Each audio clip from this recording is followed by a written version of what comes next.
expect a last-minute call from the governor to save you. Welcome to Watch Mojo's Top 5 Facts. In this installment, we're counting down our picks for the most interesting facts we could find about capital punishment. KXAN's David Scott tells us why the last meal that Brewer ordered was the last straw. Most of the research we found related to capital punishment in the United States, and so the majority of our facts relate to the United States. Do you have anything to say before sentence is carried out? I'm sorry for what I am. Number 5. Ancient Babylonians would kill you for anything. Why does nobody ever tell me anything? Because you have everybody executed who tells you anything. The death penalty goes way back. The earliest set of written laws concerning capital punishment can be found in the Code of Hammurabi, dating back to the 18th century BC. Some 30 different crimes warranted the death penalty, each with its own form of execution depending on the crime. You know what? Let's just agree to disagree, my friend. Okay. For example, those who were convicted of burglary were hanged. Those who were caught stealing items during a fire were thrown into that same fire. And those who were found guilty of adultery or rape were drowned. Committing incest, bigamy, kidnapping, fraud, or many other crimes also meant being put to death. Seems a little harsh, doesn't it? Number 4. Texas stopped serving last meals in 2011. They fixed me a pretty decent steak for my last meal. They even throw in a brew. One person can really ruin it for everyone. After convicted murderer Lawrence Brewer, quote, abused the process by ordering an excessively large final meal, the state decided to no longer fulfill special last meal requests for death row inmates. Brewer had ordered 2 chicken fried steaks with gravy and onions, a triple patty bacon cheeseburger, a cheese omelet, a bowl of fried okra with ketchup, 1 pound of barbecued meat, 3 fajitas, a meat lover's pizza, 1 pint of Bluebell ice cream, some peanut butter fudge with crushed nuts, and 3 root beers. Is this a meal to die for? Lawrence Russell Brewer apparently thought so. However, when Brewer got the order, he wasn't hungry and reportedly didn't eat any of it. Outraged by this action, one state senator wrote a letter to the Texas Department of Criminal Justice asking them to end the practice of last meal requests, and the department complied. To be honest, if I was about to be executed, I don't think I'd be hungry either. Time to go. But he ate my last meal. Well, if that's the worst thing that happens to you today, consider yourself lucky.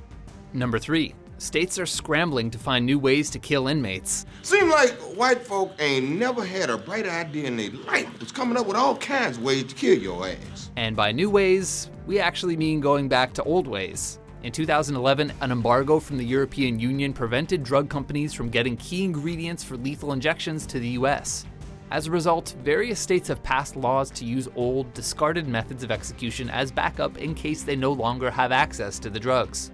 Utah has brought back firing squads, which were previously optional for prisoners. Tennessee is using the electric chair as their backup, and Oklahoma decided on the gas chamber. Now, if approved, Oklahoma could become the first state to use nitrogen to execute inmates. Oklahoma has also decided to experiment with a new drug for lethal injections, midazolam, which has resulted in excruciating deaths in Ohio and Arizona, but was upheld by the Supreme Court in 2015.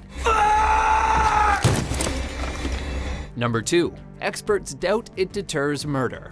It's the only way we can be sure that they will not kill again. According to a study published by the University of Colorado in 2009, 88% of the top criminologists in the United States surveyed said they don't believe the death penalty is an effective deterrent to murder. Then you are just as stupid as these guys who think capital punishment's going to be a deterrent for drug kingpins. In fact, 75% of the same criminologists believe that the death penalty serves as a distraction, preventing state legislature and Congress from enacting real solutions.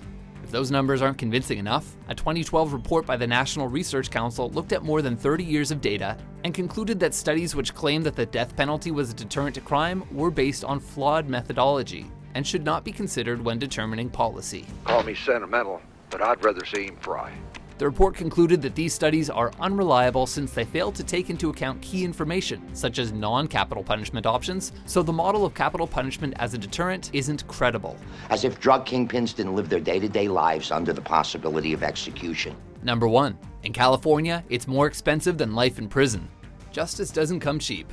A 2011 study published in the Loyola of Los Angeles Law Review found that since California reinstated the death penalty in 1978, the state's taxpayers have spent approximately $4 billion to kill a total of 13 prisoners, which comes out to about $308 million for each execution. The authors broke down that $1.94 billion went to their trial costs, $925 million went to automatic and state appeals, $775 million went to federal appeals, and $1 billion went to the actual incarceration of the inmates. That's obviously a lot of money, but what's even more astounding is that it would actually be less expensive to give a lifetime sentence to prisoners instead of the death penalty. The same study found that a death penalty prosecution costs up to 20 times as much as a life without parole case. So what do you think? Is capital punishment an effective policy? Are you really allowed to execute people in a local jail? From this point on, no talking. For more cost-effective top 10s and no chance of parole top 5s published every day, be sure to subscribe to WatchMojo.com. That's the best you can do, you pansies.